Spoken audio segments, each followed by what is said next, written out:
Right then. Ralf Rangnick has been at Manchester United for some time now.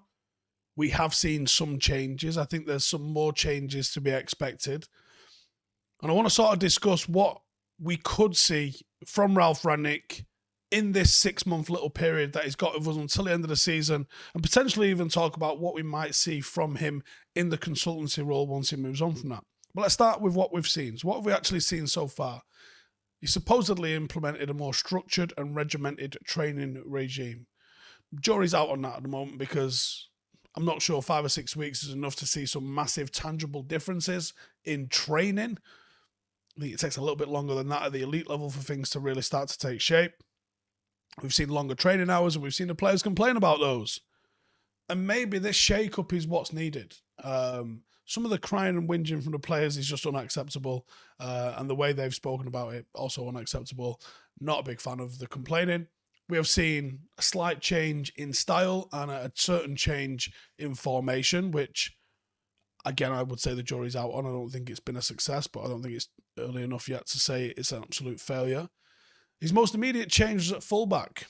He switched out Wan-Bissaka and Shaw, and he's pretty much found favour with Tellez and Dalot. And I'd say on that front, still limited in terms of the success of those, but we've seen that as a change at least. We can point to that and say, well, that's different. And I guess he's looking at more offensively minded fullbacks, certainly in Dalot.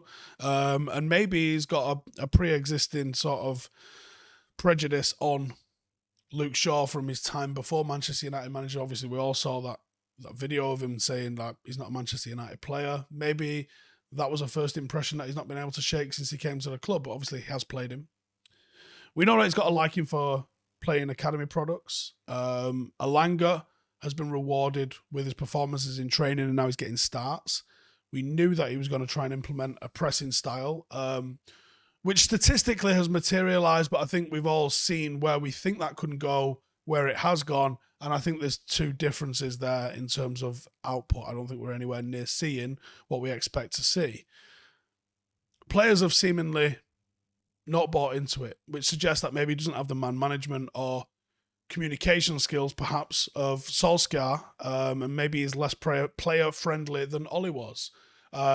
Maybe that in the long term is a positive. In the short term, that would appear to have been a negative. There's a little bit of unrest, but I'm cool with the unrest in all honesty, because I think this group of players hasn't fucking earned the right to say this isn't right. I'll tell you what's not right. Manchester United being where Manchester United are currently on the pitch.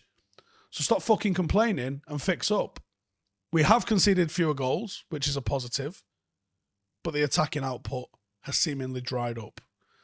So that's what we've seen so far. Where does that leave us, and what does that mean we're going to see going forward? Well, I think there's still a lot for us to see from Ralf Rangnick. I don't think he's properly embedded himself with the club just yet.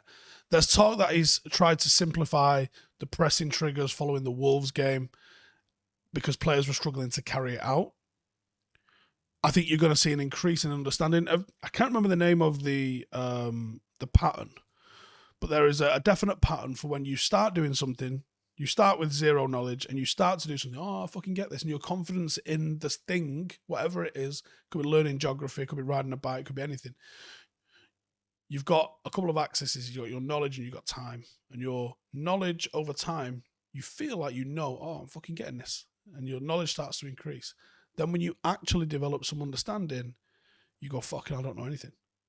And then there's a gradual rise back up as you develop genuine understanding. And this is going over a course of time. I feel like Manchester United might have hit that and dropped off again, where it feels like we don't know fucking anything at the moment, and we've got to go through that building us back up stage. We can see spells of urgency and intent. We obviously saw it against Palace. We saw, maybe Villa defaulted into the true ethos of the team a little bit. He speaks constantly about control. I think we're going to see Manchester United exhibit that control at some point in the very near future, but it's not there yet.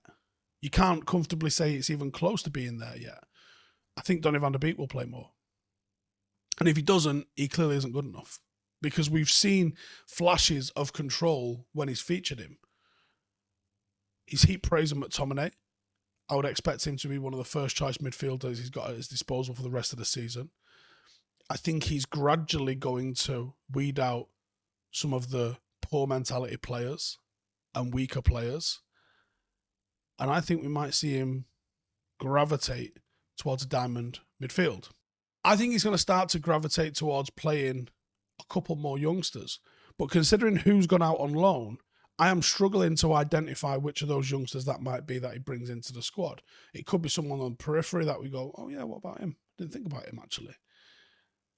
I think he's looking for those players that he can really put a style of play into, and his style of play can be one of the first that they've known. I think he's going to work with Greenwood a lot more closely as well. I think he's probably got half an eye for every single thing that he's doing. He can't come in and completely burn the house down in this 6 months, because he's got to exist here for another 2 years as a consultant, which I'm hoping is quite a hands-on consultant with some power. What needs to be factored in for that sort of regime change? What needs to be factored in preparation for the new manager? I'm pretty sure he knows who the new candidates are going to be. Whether or not we've got them over the line, I don't think we have. But I think he knows who they're looking at. Player arrivals, he's going to have a hand on who he needs to go. He doesn't listen. This guy's a bad apple. This guy's great. Skill's not there, but he's a good egg to have in the squad. He's going to be giving all of that information to the next manager freely, which you're not going to get usually when it comes to a handover of players and new managers. So that's going to be really valuable information for the next manager.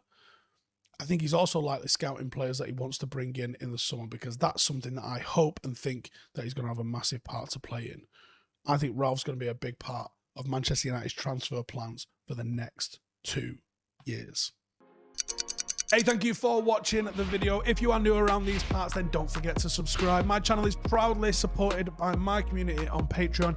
If you'd like to get a little bit of extra content, a Discord group, meetups, five-a-side games, weekly podcasts, behind the scenes, and even an occasional bit of transfer news as and when I get it, then for the price of a pint, you can show your appreciation for the content that we make and get some goodies for doing so as well. Check the link in the description or click the button right here. You'll also find all of my socials here too if you want to follow me on any of those platforms. Nice one.